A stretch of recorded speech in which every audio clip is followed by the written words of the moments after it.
Hello guys, welcome back. ரொம்ப ரொம்ப sorry. ரொம்ப நாள் ஆயிடுச்சுல்ல. நிறைய காரணம் இருக்குது, எல்லாத்தையுமே சொல்லிகிட்டே போக முடியாது. ஆனால் இதுக்கப்புறம் முடிஞ்ச வரைக்கும் வீடியோ போட கண்டிப்பாக நான் ட்ரை பண்ணுறேன், ஓகேவா? சரி, ஓகே. இப்போது நம்ம இந்த ஒன் ஷாட்குள்ளே போயிடலாம். ஒன் ஷாட்குள்ளே போகிறதுக்கு முன்னாடி கண்டிப்பாக பேக்ரவுண்டில் வந்து சாங்ஸ் எதனா வந்து கண்டிப்பாக கேட்கும். ஏன்னா பக்கத்தில் வந்து ஒரு சின்ன கோவில் இருக்குது. இப்போ ஆல்ரெடி மார்னிங்லேருந்து பாட்டு போயிட்டுருக்கு, அதனால் கேட்கும். அதை மாத்திரம் கொஞ்சம் அட்ஜஸ்ட் பண்ணிக்கோங்க, சரியா? முடிஞ்ச வரைக்கும் ஹெட்செட்ஸ் போட்டுக்கோங்க. ஏன்னா வந்து பேக்ரவுண்ட் மியூசிக்ஸ் வந்து நாய்ஸ் அதிகமாக இருக்கும். நானும் வந்து என்னோடய வால்யூமை கொஞ்சம் இன்க்ரீஸ் பண்ணி பேசுகிறேன். சரி, இப்போது இந்த ஒன் ஷாட்குள்ளே போயிடலாம். இது வந்து டேக் குக்கான ஒரு ஒன் ஷாட். வந்து இது ஒன் ஷாட்டோட நேம் வந்து ஹெட் அண்ட் லவ். சரி, இப்போது ஸ்டோரிக்குள்ளே போயிடலாமா? ஸ்டோரியோட ஸ்டார்டிங்கில் நம்ம ஜேகேவை தான் காட்டுறாங்க. நம்ம ஜேகே வந்து அவரோட ஆஃபீஸில் தலையில் கை வச்சுட்டு செம்ம கடுப்பில் உட்காந்துட்ருக்காரு. அந்த இடத்துக்கு நம்ம சுகா வராரு. நம்ம ஜேகேவும் சுகாவும் ஒன்றா தான் ஒர்க் பண்ணுறாங்க. ரெண்டு பேருமே வந்து அந்த ஆஃபீஸை வந்து மெயின்டைன் பண்ணிகிட்ருக்காங்க. ஆனால் நம்ம ஜேகே தான் வந்து மெயின் பாஸ், ஓகேவா? அவரை பார்க்குறதுக்கே வந்து ஒரு சின்ன டான் மாதிரி இருக்கார். ஸோ நல்லா பிளாக் கலரில் கோட் ஷூட் போட்டுக்கிட்டு கொஞ்சம் திமிரா தெனாவட்டா, அதே மாதிரி கொஞ்சம் ஃபேஸில் ஒரு சின்ன டென்ஷனோட, கொஞ்சம் கூட ஸ்மைல் இல்லாமல் ரொம்ப கோவமாக நம்ம ஜேகே வந்து உட்காந்துட்ருக்காரு. இதை பார்க்குற நம்ம சுகாவுக்கு நேற்று நைட்டு என்னமோ பெருசாக நடந்திருக்கு அப்படின்றது மட்டும் நல்லாவே புரியுது. ஸோ அமைதியாக சைலண்ட்டாக நம்ம ஜேகேக்கு ஆப்போசிட்டில் வந்து உட்காந்துடுறாரு. உட்காந்துட்டு மச்சான் மச்சான் அப்படின்ட்டு 2 தடவை கூப்பிட்றாரு. ஆனால் நம்ம ஜேகே வந்து எதையோ யோசிச்சுட்டே உட்காந்துட்ருக்காரு. 2 தடவை கூப்பிட்டதுக்கு அப்புறமேட்டும் நம்ம ஜேகே வந்து சுகா வந்ததே கவனிக்கலை. சுகா வந்து உட்காந்துட்டு இருந்ததையும் அவர் சுத்தமாக கவனிக்கலை. 3வது தடவை டேய் அப்படின்ட்டு நம்ம சுகா கத்தவும், அப்போ தான் நம்ம ஜேகே வந்து சுகாவோட வாய்ஸே அவருக்கு வந்து கேட்குது. உடனே பார்க்குறாரு. சொல்கிறா, எப்படா வந்த குரல் கொடுக்க மாட்டியா? என்னது, குரல் கொடுக்க மாட்டியா? நான் 2 தடவை கத்திட்டேன், இது 3வது தடவை. என்ன ஆச்சு உனக்கு? எப்போவுமே ரூம்குள்ளே யார் வராங்கன்றத உள்ளே இருந்துக்கிட்டு டோரை ஓப்பன் பண்ணுறதுக்கு முன்னாடியே கண்டுபிடிப்பேன். இப்போ என்னாச்சு? ஒன்றும் இல்லைடா, ஒரு மாதிரி டென்ஷனாக இருக்குது. என்ன டென்ஷனாக இருக்குது? நேற்று நைட்டு என்னாச்சு? அவனை கோவத்தில் அடிச்சிட்டியா என்ன? ஆஹாஹா, சேச்சே, அதெல்லாம் நான் அவனை அடிக்கலை. சரி, ஓகே. உனக்கு நேற்று தானே மேரேஜ் ஆச்சு. உன்னை யார் இன்றைக்கி ஆஃபீஸ்க்கு வர சொன்னது? நீ இன்றைக்கி கேபினில் இருக்க மாட்டேன்ட்டு தான் நான் தைரியமாக உள்ளே வந்தேன். பார்த்தா இவ்வளோ டென்ஷனாக உட்காந்துட்ருக்க. நேற்று ஒழுங்காக என்னாச்சுன்னு சொல்லுடா. என்ன பண்ண அந்த பையனை? ஏதாவது ரொம்ப ஓவராக ஐயோ நீ வேறு அப்படின்னு சொல்லிட்டு நம்ம ஜேகே முன்னாடி நாள் என்னெல்லாம் நடந்தது அப்படின்றத அப்படியே யோசிச்சுட்டு நம்ம சுகா கிட்டே வந்து அந்த ஸ்டோரியை சொல்ல ஸ்டார்ட் பண்ணுறாரு. ஆக்சுவலாக நம்ம ஜேகேக்கு நேற்று தான் மேரேஜ் ஆகிருக்கும். அதுவும் அந்த மேரேஜ் வந்து ரொம்ப ரொம்ப சிம்பிளாகவும் எதிர்பார்க்காத ஒரு சுச்சுவேஷனில் நம்ம ஜேகேக்கு மேரேஜ் ஆகிருக்கும். ஆக்சுவலாக நம்ம ஜேகே என்ன பண்ணியிருப்பாருன்னா, ஒரு ரெஜிஸ்ட்ரேஷன் வேலைக்காக ஆஃபீஸ் வந்திருப்பார். ஒரு பெரிய லேண்ட் ஒன்று வாங்கியிருப்பார் அவருக்குன்ட்டு. அதாவது அந்த இடத்துல ஒரு பெரிய ஃபேக்ட்ரி கட்டணும் அப்படின்னு சொல்லிட்டு நம்ம சுகாவும் ஜேகேவும் வந்து அந்த லேண்டை பார்த்துருப்பாங்க. அந்த லேண்ட் ஓகேவாக இருக்கும், பிடிச்சும் போயிருக்கும். அந்த லேண்டை முடிச்சிடலாம் அப்படின்னு சொல்லிட்டு, அதாவது அந்த லேண்டை இவரோட பேருக்கு ரெஜிஸ்டர் பண்ணுறதுக்காக ரெஜிஸ்டர் ஆஃபீஸ்க்கு வந்திருப்பார். ஸோ அந்த வேலையெல்லாம் முடிச்சுட்டு அங்கேருந்து வெளியில் வரும்போது தான் நம்ம டேவை வந்து அவர் பார்த்துருப்பாரு. அந்த ரெஜிஸ்டர் ஆஃபீஸ்க்கு வெளியில் நம்ம டே ஒரு மரத்துக்கு கீழே நின்றுக்கிட்டு அழுதுகிட்டே நின்றுட்டு இருந்திருப்பாரு. இந்த பையனா அப்படின்னு சொல்லிட்டு நம்ம ஜேகேக்கு வந்து டேவை ஆல்ரெடி வந்து தெரிஞ்சிருக்கு. நம்ம சுகாக்கும் தெரியும் டேவை, ஆனால் நம்ம டேக்கு தான் இவங்க 2 பேரையுமே தெரியாது. ஸோ நம்ம ஜேகேக்கு வந்து என்ன இந்த பையன் இங்கே நிற்கிறான், ஒரு மாதிரி அழுதுட்டு நிற்கிறானே, இதில் ஏதோ ஒரு பிரச்சனை இருக்குது அப்படின்னு சொல்லிட்டு நம்ம ஜேகேக்கு அங்கேருந்து போகிறதுக்கும் மனசு இருக்காது. ஸோ அவர் என்ன பண்ணியிருப்பாருன்னா, அவரோட காருக்குள்ளேயே உட்காந்துட்டு என்ன நடக்குது அப்படின்றத வந்து பார்த்துருப்பாரு. அந்த இடத்துல வந்து ஒரு லேடி ஒருத்தவங்க வந்திருப்பாங்க. அவங்க வந்து நம்ம டே கையை பிடிச்சி இழுப்பாங்க. ஒழுங்கு மரியாதையாக வந்து ஒழுங்காக சைன் பண்ணிவிடு அப்படின்னு சொல்லிட்டு. அதாவது நம்ம டேக்கும் அந்த லேடிக்கும் வந்து ஒரு பயங்கரமான சண்டை ஒன்று நடக்கும். அந்த லேடியை பார்த்தாலே நம்ம டே வந்து பயங்கரமாக பயந்த மாதிரி இருந்திருப்பார். ஸோ நம்ம அது ஜேகேக்கும் நம்ம சுகாக்கும் நல்லாவே புரியுது. நம்ம ஜேகே உடனே சுகாவை பார்க்க, சுகாவும் வந்து ஓகே புரிஞ்சுது அப்படின்னு சொல்லிட்டு அந்த கார்லேருந்து இறங்கி வேகமாக அந்த ஆஃபீஸ்க்குள்ளே போகிறாரு. ஆஃபீஸ்க்குள்ளே போயிட்டு ஒரு 10 மினிட்ஸ் தான், அதுக்குள்ளே வேகமாக ரிட்டன் வந்து நம்ம ஜேகே கிட்டே என்ன சொல்கிறாருன்னா, அந்த லேடி வந்து அந்த பையனோட ஆன்ட்டி, அந்த பையனுக்கு அப்பா அம்மா கிடையாது, இவங்க தான் வளர்க்குறாங்க. அந்த பையனுடைய ஒரே ஒரு வீடை வந்து இவங்க பேரில் எழுதி வைக்கணும் அப்படின்னு சொல்லிட்டு அந்த பையனை இங்கே கூப்பிட்டு வந்து பிரச்சனை பண்ணுறாங்க. அவன் இப்போதைக்கு நான் எழுதி தர மாட்டேன்னு சொல்கிறான். ஆனால் எனக்கு இன்றைக்கே எழுதி கொடுத்தாகணும் அப்படின்ட்டு அவங்க வந்து பயங்கரமாக டார்ச்சர் பண்ணுறாங்க போல் அப்படின்ட்டு இவங்க 2 பேரும் இப்படி பேச, இந்த பக்கம் வந்து அந்த லேடியாக நம்ம டேவை போட்டு அடிக்கவே ஆரம்பிச்சிடுறாங்க. அவன் பயங்கரமாக பயப்படுறான். கடைசியாக என்ன ஆகிடுது அப்படின்னா, அந்த ரெஜிஸ்டர் இருக்கார்ல, இந்த பையனுக்கு வந்து கரெக்டாக 18 இயர்ஸ் இப்போ தான் கம்ப்ளீட் ஆகிருக்கு. ஸோ இன்னும் ஒரு 1 வீக் போட்டோம்.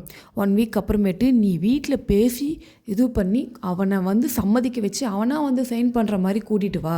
நீ இந்த மாதிரி அவனை மிரட்டி இங்கே வந்து சைன் பண்ண வச்சு பின்ன அது யாருன்னா பார்த்து வீடியோ எடுத்து எனக்கு ரொம்ப பெரிய பிரச்சனையாயிடும், நீ கூட்டிகிட்டு போ அப்படின்ட்டு சொல்லிட்டு இருப்பாரு. இந்த லேடியும் கடுப்பாயிட்டு அவனை அடித்து நம்ம டேவை அடித்து அவங்க இழுத்துட்டு போயிட்டுருப்பாங்க. இது எல்லாத்தையுமே நம்ம ஜேகே பார்க்குறாரு. உடனே என்ன சொல்கிறாருன்னா, உடனே 10 நிமிஷம் தான், அந்த 10 நிமிஷத்துக்குள்ளே இவனோட ஃபேமிலி பேக்ரவுண்ட் மொத்தமாக எனக்கு தெரியணும் அப்படின்னு சொல்லி இந்த கார்லேருந்து ஆஃபீஸ்க்கு போய் இறங்குறாங்க. யார்? நம்ம ஜேகேவும் சுகாவும். உடனே நம்ம சுகாவுக்கு அந்த நம்ம டேவோட மொத்த இன்ஃபர்மேஷனும் வருது. அப்படி பேசிக்கிட்டே கேபின் வரைக்கும் நடந்து வராங்க. டேவோட அப்பா அம்மாவோடைய அதாவது டே அப்பாவோடைய சிஸ்டர் தான் இப்போ நம்ம டேவை வளர்க்குற அந்த ஆண்டி. அவர் வந்து என்னென்னா இவங்க 2 பேருமே வந்து நல்ல ஒரு சின்ன பிஸ்னஸ் ஒன்று பண்ணிட்டு ரொம்பவே வந்து ஹாப்பியாக இருந்திருப்பாங்க. ஆனால் நம்ம டேக்கு வந்து ஒரு 5 இயர்ஸ் அந்த மாதிரி இருக்கும்போது ஒரு சின்ன ஆக்சிடெண்ட்டில் நம்ம டேவோட அப்பா அம்மா வந்து இறந்துட்டுருப்பாங்க. ஸோ அதுக்கப்புறமேட்டு நம்ம டேவை வந்து இந்த லேடி தான் எடுத்து வளர்க்க ஆரம்பிச்சிருப்பாங்க. ஆனால் நாட்கள் ஆக ஆக நம்ம டே மேலே வந்து பெருசாக வந்து எந்த ஒரு இதுவும் அவங்களுக்கு கிடையாது, பாசம்லாம் எதுவும் கிடையாது. ஆனால் நம்ம டேக்கு இருக்க அந்த வீடு, அதாவது டேவோட அப்பா அம்மா விட்டுட்டு போன அந்த வீடு, அது ஒரு பெரிய பில்டிங், நல்லாவே வந்து வர்த்தான ஒரு ப்ராப்பர்ட்டி. ஸோ அந்த வீட்டை விற்கிறதுக்கு அவங்க வந்து ரொம்ப முயற்சி பண்ணியிருப்பாங்க. ஆனால் இதில் பெரிய ட்விஸ்ட் என்னென்னா, இது வந்து டேவோட அப்பா சம்பாதிச்சது, அவர் வந்து தனியாக இப்போது பிஸ்னஸ் பண்ணி சம்பாதிச்சது. ஸோ இந்த ப்ராப்பர்ட்டிக்குடைய மொத்த உரிமையும் வந்து நம்ம டேக்கு தான் இருக்குது. உனக்கு வேணும்னா அவனாக உனக்கு கொடுத்தாதான் உண்டு அப்படின்னு இருப்பாங்க. அது மட்டும் இல்லாமல் அவனுக்கு ஒரு 5 வயசு தான் இருக்கும் இல்லையா? ஸோ ஒரு 18 வயசு ஆகணும், அவன் வந்து மேஜர் ஆகணும். மேஜர் ஆனதுக்கப்புறமேட்டு அவன் சைன் பண்ணாதான் அது வந்து அந்த அந்த அந்த ப்ராப்பர்ட்டியும் உனக்கு வரும். அவனாக கொடுக்க ஆசைப்பட்டால் கூட 18க்கு மேலே தான் அவன் வந்து உனக்கு தர முடியும் அப்படின்ட்டு சொல்லியிருப்பாங்க. ஸோ இத்தனை வருஷமாகவும் அந்த ஆன்ட்டி வந்து அந்த வீட்லேயே வாழ்ந்துருப்பாங்க. அவங்களும் மேரேஜ்லாம் பண்ணியிருப்பாங்க. அவங்க மேரேஜ் பண்ணிவிட்டு அவங்களுக்கு வந்து குழந்தை இருந்திருக்காது. அவரும் அதாவது அந்த ஆன்ட்டியும் அவங்க ஹஸ்பண்ட் 2 பேரும் நம்ம டேவோட வீட்லேயே வந்து தங்கியிருப்பாங்க. ஆனால் நாட்கள் ஆக ஆக இவன் மேலே இருக்கிற கோவங்கள் அதிகமாகவும், இவங்களுக்கு குழந்தை வேற இல்லை, அது ஒரு பிரச்சனை. அதாவது இந்த சொத்தம் நம்மளுக்கு கிடைக்கல, இதை விற்றுட்டு இந்த பணத்தை வச்சு நம்ம ஏதாவது ஒன்று பண்ணலாம் அப்படின்ட்டு அவங்க வந்து இந்த ப்ராப்பர்ட்டி மேலே தான் எதுவாக இருப்பாங்களே தவிர நம்ம டே மேலே ஒரு சின்ன பாசம் கூட இருக்காது. அதனாலேயே தினமும் நம்ம டே தான் வந்து இவங்களுக்கு எல்லாமே ரெடி பண்ணி வைப்போம். ஃபுட்டுலேருந்து அந்த வீட்டை க்ளீன் பண்ணுறதுலேருந்து எல்லாமே ரெடி பண்ணி வைப்போம். இப்போ தான் இந்த சொத்துக்காக தான் நம்ம டேவை வளர்க்குறாங்க, இவங்க பார்த்துக்கிறாங்கன்றது ரீசெண்டாக தான் நம்ம டேக்கு தெரிஞ்சிருக்கும். ஸோ அதுவே அவருக்கு ரொம்பவே வந்து ரொம்ப கஷ்டமாயிட்டு இருக்கும். அது மட்டும் இல்லாமல் இப்போ இந்த ரெஜிஸ்டர் ஆஃபீஸ்க்கு கூட்டு வரத்துக்கு கூட நம்ம டேவை ரொம்ப அடித்து ரொம்ப கொடுமை பண்ணி தான் கூப்பிட்டு வந்திருப்பாங்க. ஸோ இது எல்லாமே வந்து நம்ம ஜேகேக்கு வந்து நம்ம சுகா சொல்கிறாரு. ஸோ நம்ம ஜேகே வந்து அப்படியே யோசிச்சுட்டே உட்காந்துட்ருக்காரு. என்ன யோசிச்சாருன்னு தெரில, டக்குன்னு ஒரு ஃபோன் எடுத்து யார்கிட்டயே பேசுகிறாரு. ஓகே, நான் இன்னும் 1/2 hourல வந்துடுறேன் அப்படின்னு சொல்லிட்டு நம்ம சுகாவை கூட்டிகிட்டு கிளம்புறாரு. டேய், மீட்டிங் இருக்குடா, மீட்டிங்கை விட முக்கியமான வேலை, மீட்டிங்கை கேன்சல் பண்ணாத, போஸ்ட்போன் பண்ணு, வந்து பார்த்துக்கலாம் அப்படின்னு சொல்லிட்டு அங்கேருந்து கிளம்புறாங்க. நம்ம சுகாக்கா எங்கே இவன் கூப்பிட்டு போகிறான்னே தெரில, அமைதியாக போகிறாரு. எங்கடா வா, அமைதியாக வா அப்படின்னு சொல்லிட்டு போகிறாங்க. பார்த்தா அதே ரெஜிஸ்டர் ஆஃபீஸில் வந்து உட்காந்துட்டு இருக்காங்க.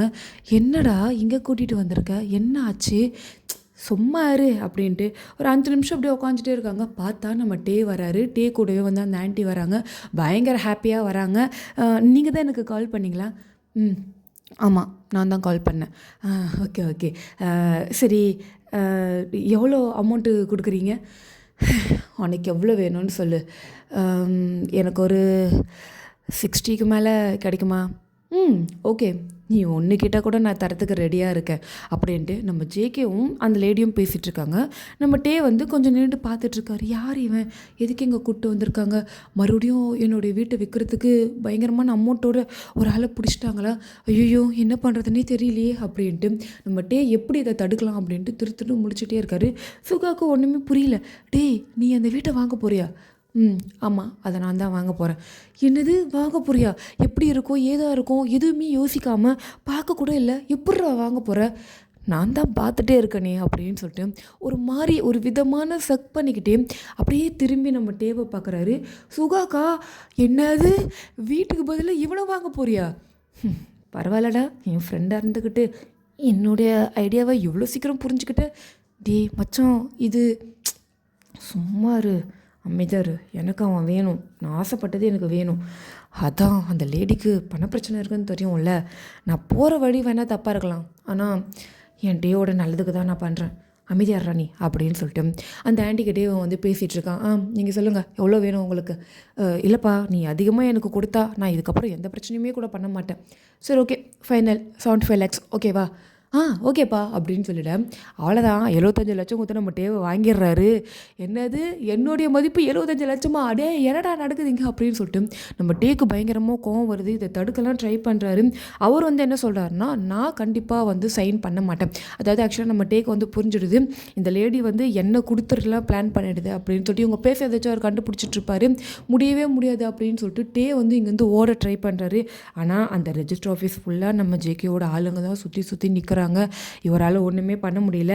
ஓட முடியலனா என்னடா, நான் கையை வச்சு என் பெண்ணை பிடிக்கவே மாட்டேன்டா, நான் அந்த பேப்பர்கிட்டே வரமாட்டேன்டா அப்படின்னு சொல்லிட்டு நம்ம டே வந்து பயங்கர ஒரு ஸ்ட்ரென்த்து ஒரு கடுப்போட ஒரு மூலையில் போய் நின்றுட்டு இருக்காரு. இவங்களும் கூப்பிடுறாங்க, ஒழுங்காக வா, வந்து சைன் பண்ணு, இவன் தான் இதுக்கப்புறம் உனக்கு எல்லாமே, இதோடு நீ என் வீட்டு பக்கமும் வரக்கூடாது, நானும் உனக்கு ஆன்ட்டி கிடையாது, ஒழுங்கு மரியாதையே வா அப்படின்றாங்க. ஆனால் நம்ம டேவா அந்த ஆன்ட்டிக்கு பதில் சொல்கிற மாதிரியும் எல்லாம் தலையை குடிஞ்சிட்டு அப்படியே கையை பிசைஞ்சிட்டு நின்றுட்டு இருக்காரு. கடவுளே எப்படியாவது இங்கேருந்து தப்பிச்சிடணும் அப்படின்ட்டு ஒரு 10 மினிட்ஸ் பார்க்குறாங்க. உடனே நம்ம ஜேகே என்ன பண்ணுறாருன்னா, எல்லாரும் வெளில போங்க அப்படின்னு சொல்லிவிடும். ஸோ எல்லாருமே வெளில போயிடுறாங்க. அதாவது அந்த ரெஜிஸ்டர் ஆஃபீஸில் இருக்கிற அந்த ஹெட்டு உட்பட நம்ம சுகா உட்பட எல்லாருமே வெளில போய் நிற்கிறாங்க. அடா பாவி, எல்லாரையும் வெளில நிற்க வச்சுட்டு என்னத்தை பண்ணுறான்னு தெரியலையே. இவனுக்கு ஏற்கனவே அந்த பையன் மேலே ஒரு கண்ணு, ஏதாவது சிலிமிசம் பண்ணுவானோ? ஜேகே அந்தளவுக்கெல்லாம் ஃபாஸ்ட்டாக போக மாட்டான், நல்ல பையன்தான் அப்படின்ட்டு இவங்க வந்து இப்படி யோசிச்சுட்டு இருக்காங்க. ஒரு 10 மினிட்ஸ்க்கு அப்புறமேட்டு இவங்க எல்லோரும் உள்ளே போகிறாங்க. உள்ளே வாங்க அப்படின்ட்டு பார்த்தா நம்ம டே வந்து அந்த டேபிள் பக்கத்தில் நின்றுட்டுருக்காரு. கண்ணெல்லாம் கலங்கிருக்கு. டே என்னடா அடிச்சிட்டியா? அடிக்கலையே. அப்புறம் ஏன்டா அவனுக்கு கண்ணெல்லாம் கலங்கிருக்கு? நான் அடிக்கலை, ஆனால் அவனுக்கு வலிச்சிருக்கும்.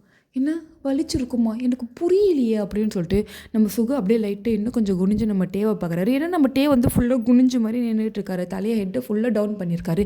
என்னன்னு பார்த்தா நம்ம டேவோட லிப்ஸில் வந்து லைட்டாக பைட் மார்க் இருக்குது. அடப்பாவி, என்னடா பண்ண? நீ நினச்சது தான் பண்ணேன், அவ்வளோதான், வேறு எதுவும்லாம் பண்ணல. டே ஏன்டா அவன்கிட்ட இந்த மாதிரி நடந்துக்கிற? பின்ன எனக்கு நீ தேவையில்லை, நான் உனக்கு கல்யாணம் பண்ணிக்க மாட்டேன்ட்டு சட்டமாக பேசுகிறான். இவனை என்ன பண்ண சொல்கிறேன்? அதனால தான் கொஞ்சம் மிரட்டினேன். அதுலேயும் கொஞ்சம் தைரியமாக தான் பேசுகிறான். எனக்கு அவன் தைரியம் ரொம்ப பிடிச்சிருந்தது மச்சான். யாரும் இதுக்கு முன்னாடி என்கிட்ட அந்த மாதிரி பேசலை. அதனால் ஆட்டோமேட்டிக்காக கிஸ் பண்ண தோணுச்சு அப்படின்ட்டு அப்படியே அந்த கிஸ் பண்ண மூமெண்ட்டை வந்து அப்படியே நம்ம ஜேகே நினச்சி பார்க்குறாரு. அப்படியே செவத்தில் சாச்சு பயங்கரமாக கிஸ் பண்ணியிருப்பார். கிஸ் பண்ணது மட்டும் இல்லாமல் அந்த லிப்ஸை பிடிச்சி கடிச்சிருப்பார். கடிச்சிட்டு பயங்கரமாக மிரட்டியிருப்பார். இப்போது இந்த சைனை நீ போட்டேன்னா இதுக்கப்புறமேட்டு உன்னை அவ்வளோ சீக்கிரத்தில் நான் எந்த தொல்லையும் பண்ண மாட்டேன். நீ ஃப்ரீடமாக இருக்கலாம். உன்னுடைய வீட்டை உனக்கு வாங்கி கொடுக்கறதுக்கும் நான் தயாராக இருக்கேன். ஆனால் இதுக்கு நீ அடம் பிடிச்ச இதே இந்த சின்ன ரூம்லேயே உன்னை என்ன வேணாலும் என்னால் பண்ண முடியும், நல்லா ஞாபகம் வச்சுக்கோ அப்படின்ட்டு நம்ம ஜேகே மிரட்டியிருப்பார். அதுலேயே நம்ம டே வந்து பயங்கரமாக பயந்துருப்பார். சரி ஓகே, மேரேஜ் தானே, நான் பண்ணிக்கிறேன் அப்படின்ட்டு நம்ம டேவும் ஓகே சொல்லிட்டு தான் இங்கே நின்றுட்டு இருந்திருப்பார். அப்படியே நம்ம ஜேகே யோசிச்சு பார்த்துட்டு அப்படியே சிரிச்சுட்டே நிற்க உட்காந்த நேரத்துலேயே அந்த இதுவும் முடியுது. அதை 2 பேரும் சைன் பண்ணுறாங்க. சட்டப்படி வந்து இவங்க வந்து ஹஸ்பண்ட் ஒய்ஃப் அந்த மாதிரி ஒரு இதோடு அப்போயே சர்டிஃபிகேட்டையும் வாங்கிட்டு போயிடுறாரு நம்ம ஜேகே. அந்த ஆண்டியும் ஓகேப்பா, இதுக்கப்புறம் இவனுக்கும் எனக்கும் எந்த சம்மந்தம் இல்லை, நான் கிளம்புறேன் அப்படின்னு சொல்லிட்டு அந்த ஆண்டி அப்படியே கிளம்பிடுறாங்க. நம்ம ஜேகேவா அப்படியே நம்ம டேவை வந்து கூட்டிகிட்டு வீட்டுக்கு தான் வந்திருப்பார். வீட்டுக்கு வந்ததுக்கு அப்புறமேட்டு தான் அந்த வீட்டில் இருக்கிற பாடி கார்ட்ஸ்க்கே தெரியும் நம்ம ஜேகே என்ன இப்படி ஒரு பையனை கூப்பிட்டு வந்திருக்காருன்ட்டு. ஸோ அரசல் பரசலாக பேசிக்கிறாங்க. ஃபைனலாக வந்து இவங்க 2 பேரும் கல்யாணம் பண்ணிக்கிட்டாங்க அப்படின்னு சுகா மூலியமாகவே தெரியுது. அதுலேயும் அந்த வீட்டில் வந்து ஒரு மேடு ஒருத்தவங்க இருக்காங்க, ஒரு வயசானவங்க. அவங்க வந்து நம்ம ஜேகேவையும் நம்ம சுகாவையும் சின்ன வயசுலேருந்தே அவங்க 2 பேரும் பார்த்துக்கிறாங்க. அவங்க வந்து நம்ம டேவை பார்த்தோன்னே பயங்கரமாக ஷாக் ஆகிடுறாங்க. இந்த பையனா அப்படின்னு சொல்லிட்டு ஷாக் ஆனாங்க. அப்படின்றத விட பயங்கரமான சந்தோஷம் அவங்களோட மனசுக்குள்ளே. ஆனா எதையுமே காட்டிக்கல. நம்ம ஜிகே என்ன பண்றாருன்னா, அந்த அந்த வீட்டுக்குள்ள அந்த ஹால்குள்ள வந்த உடனே நம்ம டேவ பார்த்து, "அதோ மேல அந்த ரூம் இருக்குல்ல, அதான் உன்னோட ரூம். ரூம்குள்ள ஒரு பெரிய டேபிள் இருக்கு. அதுக்கு மேல சில திங்ஸ்லாம் வாங்கி வைக்க சொல்லியிருக்கேன். உனக்குன்னு வாங்கியிருக்கேன். வேணும்னா அத யூஸ் பண்ணு. இல்லன்னா கப்போர்ட்ல என்னோட ட்ரெஸ்ஸஸ் இருக்கு. அத கூட எடுத்துக்கோ. நீ போயிட்டு குளிச்சுட்டு ட்ரெஸ்லாம் போட்டு ரெடியா இரு. இதோ நான் வரேன்" அப்படின்னு சொல்லிட்டாரு. அவ்வளோதான் நம்ம டேக்கா பயமாயிடுது. ஐய்யய்யோ! என்னது இது? கொஞ்ச நேரத்துக்கு முன்னாடி தான் எதுவும் பண்ண மாட்டேன்ட்டு நல்லவன் மாரி பேசுறான். இப்போ இந்த மாரி பேசுறானே அப்படின்னு சொல்லிட்டு, அங்கே கீழ எதுவும் பேசக்கூடாது. ரூம்ல பேசிக்கலாம் அப்படின்னு சொல்லிட்டு வேக வேகமா நம்ம டே என்ன பண்ணிடுறாருன்னா, அவன் சொன்ன ரூமுக்கு ஓடிடுறாரு. இங்க நம்ம சுகாவா, "ஏன்டா மீட்டிங்கை போஸ்ட்போன் தானே பண்ண சொன்னேன். நீ பண்ணுறத பார்த்தா 2 மாசத்துக்கு எந்த மீட்டிங்கும் அட்டெண்ட் பண்ண மாட்ட போல. ச்சீ! அப்படிலாம் இல்ல. அவனை இந்த மாரி மிரட்டி வச்சா தான்டா என் பேச்சை கேட்குறான்." "ஓ ஓ ஓ! சரி சரி ஓகே. நல்லா தான் மிரட்டுற. மிரட்டுறதோட சரி, வேற எதுவும் எக்கு தப்பா பண்ணாம இருந்தா சந்தோஷம்." சுகா, என்ன ஜேகே? எக்கு தப்பா பண்ணாலும் தப்பில்ல. ஏன்? ஏன்னா, அவன் என் பொண்டாட்டி இப்போ. ஸோ ஸோ என் விருப்பப்படி அவன் கூட நான் இருக்கலாம். ஓகே தான்டா. ஆனா அவன் சின்ன பையன்டா. அவன் மேஜர் ஆகி ஒரு 5 டேஸ் தான் இருக்கும் போல. நீ அதுக்குள்ளே இப்படி என்ன பண்ணுறது? நான் சொல்கிறத அவன் ஆன் த ஸ்பாட்டில் கேட்டான்னா, நான் அவன்கிட்ட சண்டைக்கு போமாட்டேன். அவன் தான் என் பேச்சை கேட்கக்கூடாதுன்னு ஒரு பெரிய முடிவில் இருக்கானே. அதனால தான் இதெல்லாம் பண்ண வேண்டியதா இருக்குது. இருந்தாலும் நீ சொல்கிறத நான் கொஞ்சம் கன்சிடர் பண்ணுறேன். ட்ரை பண்ணுறேன் அமைதியாக இருக்க அப்படின்ட்டு. இவங்க பேசிகிட்ருக்க அந்த ஆன்ட்டி கிச்சனுக்குள்ளேருந்து வராங்க. "ஜேகே யாருப்பா அது? யார் அந்த பையன்? உன் ரூம்க்கு அனுப்பியிருக்க?" அப்படின்னு கேட்க, ஜேகே நடந்தது எல்லாத்தையுமே சொல்லிடுறாரு. "நான் அவனை இன்ட்ரோ பண்ணுறேன் இப்போதைக்கு. கொஞ்சம் அவனை ஃப்ரீயாக விடுங்க" அப்படின்னு சொல்லிட்டு நம்ம ஜேகே என்ன பண்ணுறாருன்னா வேக வேகமாக ரூமுக்கு போகிறாரு. "ஏன்டா சுகா, இவன் ரூமுக்கு போகிறத பார்த்தா அவனை..." "ஐயோ ஆன்ட்டி, என்ன ஆன்ட்டி இப்படிலாம் பேசுகிறீங்க?" "இல்லைடா, அடிச்சிருவான் போல் அந்த மாதிரி போகிறான்." "சப்பா, ஐயோயோ சுகா, உன் மைண்டு தாண்டா ரொம்ப மானங்கட்ட மைண்ட் ஆகிடுச்சு. யார் சிங்கிளாக பேசினாலும் உனக்கு தாண்டா டபுள் டபுளாக தோணுது." அதெல்லாம் பண்ண மாட்டேன் ஆன்ட்டி. நான் மிரட்டி தான் அனுப்பியிருக்கேன்." "இது நீ ஜேகேவை மிரட்டி அனுப்பியிருக்க. நீ மிரட்டினோடனே அவன் உன் பேச்சை கேட்டுருவான்." எஸ் ஆன்ட்டி, கேட்டுருவான் தான் ஒரு நம்பிக்கை." "அட போடா. சரி, நான் டின்னர் ரெடி பண்ணி வைக்கிறேன். வாங்க சீக்கிரமா" அப்படின்னு சொல்லிட்டு அவங்க வந்து கிச்சனுக்குள்ளேயே போயிடுறாங்க. அதாவது இப்போது டைம் வந்து ஈவினிங் 4:00 ஆகிடுச்சு. ஓகேவா? ஸோ அவங்க வந்து கிச்சனுக்கு போயிடுறாங்க. இவங்க எல்லாருக்கும் சேர்த்து டின்னர் ரெடி பண்ணோன்ட்டு நம்ம சுகா வந்து அவரோட ரூமுக்கு போயிடுறாரு. நம்ம ஜேகே இப்போ ரூமுக்கு போனார் இல்லையா? போய் பார்த்தா நம்ம டேவை காணோம். என்னென்னு பார்த்தா நம்ம டே வந்து வாஷ்ரூமில் இருக்கார். டோரை சாத்திட்டு உள்ளே உட்காந்துட்டு பயங்கரமாக கதறி கதறி அழுகுறாரு. பயங்கரமாக பயப்படுறாரு இந்த ரூம்லாம் பார்த்த உடனே. ஏன்னா ரொம்ப வித்தியாசமாக இருக்குது, ரொம்ப பெருசாக வேறு இருக்குது. ரொம்பவே வந்து பயப்படுறாரு. நம்ம ஜேகேவா, "சரி கொஞ்ச நேரம் வெயிட் பண்ணலாம்" அப்படின்னு சொல்லிட்டு டோருக்கு வெளியிலேயே வந்து அவரும் தரையில் உட்காந்துட்ருக்காரு. வெளில வருவான், எப்போ வருவான் எப்போ வருவான்ட்டு. ஒரு 10 மினிட்ஸ் ஆகுது. ஆனால் ஷவர் ஆன் பண்ணிவிட்டு நம்ம டே அழுவுறது நல்லாவே நம்ம ஜேகேக்கு கேட்குது. உடனே என்ன பண்ணுறாரு, வேக வேகமாக அந்த டோரை வந்து தட்டுறாரு. "டே ஒழுங்காக டோர் ஓப்பன் பண்ணு, நான் எக்ஸ்பிளைன் பண்ணுறேன், டோரை ஓப்பன் பண்ணு" அப்படின்றாரு. இவர் உள்ளே இருந்துக்கிட்டு, "நான் ஓப்பன் பண்ண மாட்டேன், எனக்கு ஒன்று சுத்தமாக பிடிக்கல, எனக்கு உன்னை பார்த்தாலே பயமாக இருக்குது, நீ ரொம்ப ரொம்ப கெட்டவன், கொஞ்சமாக ஒரு பணத்தை கொடுத்து எங்கள் ஆன்ட்டிக்கிட்ட ஏமாற்றி என்னை நீ வாங்கிட்டல, இதெல்லாம் நியாயமா உனக்கு?" அப்படின்ட்டு நம்ம டே தேம்பி தேம்பி அழுதுகிட்டே உள்ளேருந்து கத்த, நம்ம ஜேகேவா பொறுமையை இழந்துடுறாரு. அந்த டோரை ஒரே ஒரு கிக்கு தான், அதை ஓப்பன் பண்ணிட்டு உள்ளே போகிறாரு. போய் பார்த்தா நம்ம டே திரும்பி நின்றுட்டு, அதை செவுத்து பக்கமாக திரும்பி நின்றுட்டு அந்த ஷவரில் நனைஞ்சிட்ருக்காரு. வேக வேகமாக போயிட்டு நம்ம ஜேகே என்ன பண்ணுறாருன்னா டேவோட கையை பிடிச்சி இழுக்கிறாரு. டே வந்து அப்போ தான் ஃபீல் பண்ணுறாரு ஜேகே உள்ளே வந்துட்டான் அப்படின்றத. அவர் திரும்புறதுக்குள்ளே இவர் கையை பிடிச்சி இழுக்கவும் அப்படியே ஸ்லிப் ஆகி நம்ம ஜேகே மேலே சாய 2 பேருமே அந்த ஷவரில் அப்படியே நனைய ஆரம்பிக்கிறாங்க. அந்த தண்ணி அப்படியே மேலே சொட்ட சொட்ட நம்ம டே வந்து நம்ம ஜேகேவோட கையில், அதாவது அவரோட ஷோல்டர் கிட்ட அவரோட ஹெட் இருக்குது. ஸோ நம்ம ஜேகே தான் வந்து டாப்பில் இருக்கார், அவரோட ஃபேஸ் டாப்பில் இருக்குது. நம்ம டேவோட ஹெட்டு வந்து அதாவது இப்போ நம்ம மடியில் படுத்துருப்போம் பார்த்தீங்களா, ஸோ அந்த மாதிரி ஒரு பொசிஷன் அப்படியே வந்து கொஞ்சம் லைட்டாக இமேஜின் பண்ணிக்கோங்க. இந்த மாதிரி 2 பேரோட ஃபேஸும் வந்து ஒருத்தருக்கு ஒருத்தர் அப்படியே ரொம்ப கிட்ட நெருக்கமாக இருக்குது. நம்ம ஜேகே அப்படியே நம்ம டேவை பார்த்துக்கிட்டே இருக்காரு. நம்ம ஜேகேக்கு முன்னாடியே நம்ம டே ஃபுல்லாக நினைச்சிட்டாரு இல்லையா? ஸோ அவரோட ஹேர்லேருந்து ஒரு ஒரு ட்ராப் தண்ணி அப்படியே சொட்டிகிட்டே இருக்குது. மூக்கு மேலே, அவரோட லிப்ஸ் மேலே அந்த மாதிரி வாட்டர் அங்கங்கே இருக்குது. பத்தாவதுக்கு இவர் வேறு அந்த லிப்ஸை வேறு லைட்டாக கடிச்சு வச்சுருப்பார் இல்லையா? ஸோ அந்த பைட் மார்க் வந்து இன்னமும் இருக்குது. இவரோட ஒரு ஹேண்டை தான் நம்ம டேவை பிடிச்சிருக்காரு, இன்னொரு ஹேண்ட், அதாவது ரைட் ஹேண்ட் வந்து ஃப்ரீயாக இருக்குது. ஸோ அந்த ஹேண்ட் அப்படியே பொறுமையாக நம்ம டேவோட லிப்ஸ் கிட்ட தான் போகுது. அந்த லிப்ஸ் மேலேயும் கை வைக்கிறாரு. கை வச்சுட்டு அதை லைட்டாக வைப் பண்ணுறாரு. "சாரி, நான் வேணும்னு பண்ணல, உன்னை கிஸ் பண்ணணுன்னு தோணுச்சு, கிஸ் பண்ணேன். ஆனால் ஏன் கடிச்சேன்னு சத்தியமாக எனக்கு தெரியல. ஆனால் கண்டிப்பாக வலிச்சிருக்கும். I am so sorry. இதுக்கப்புறம் உன்னோட பெர்மிஷன் இல்லாமல் உன்னை நான் ஹர்ட் பண்ண மாட்டேன். இந்த வீட்டில் நீ ஃப்ரீயாக இருக்கலாம், ஓகேவா? இங்கே பாரு, எல்லா காரணத்தையும் உன்கிட்ட சொல்ல முடியாது. ஆனால் கண்டிப்பாக ஒரு நாள் சொல்லுவேன். அப்போ நீ என்னை புரிஞ்சுப்ப. கண்டிப்பாக உனக்கு இப்போ என்ன கோவம் இருக்கும் தான், இல்லைன்னா சொல்ல மாட்டேன். என் மேலே இருக்கிற கோவத்தினால சாப்பிடாம ரொம்ப ஸ்ட்ரெஸ்ஃபுல்லாக இந்த வீட்டில் நீ இருக்கக்கூடாது, ஓகேவா? உனக்கு அங்கேருந்து கூட்டிகிட்டு வந்து இந்த வீட்டில் அடைச்ச மாதிரி உனக்கு தோணுது. ஆனால் இல்லை, உனக்கு புரியும், ஒரு நாள் கண்டிப்பாக புரியும். எக்ஸ்பிளைன் அப்படின்னு சொல்லிட்டு நம்மகிட்டே ஒரு ஃபோர்ஹெட்டில் ஒரு சின்ன கிஸ் ஒன்று கொடுத்துட்டு நீ சீக்கிரமாக வா அப்படின்னு சொல்லிட்டு நம்ம ஜேகே வெளில போயிடுறாரு. ஓகே கைஸ், இதோட இந்த ஒரு பார்ட் வந்து நான் இங்கே கம்ப்ளீட் பண்ணிடுறேன். இன்னொரு பார்ட் வந்து இன்றைக்கி இல்லை நாளைக்கு கூட அப்லோட் பண்ணிடுறேன், ஓகேவா? தேங்க்யூ ஃபார் வாட்சிங். Tata, bye bye.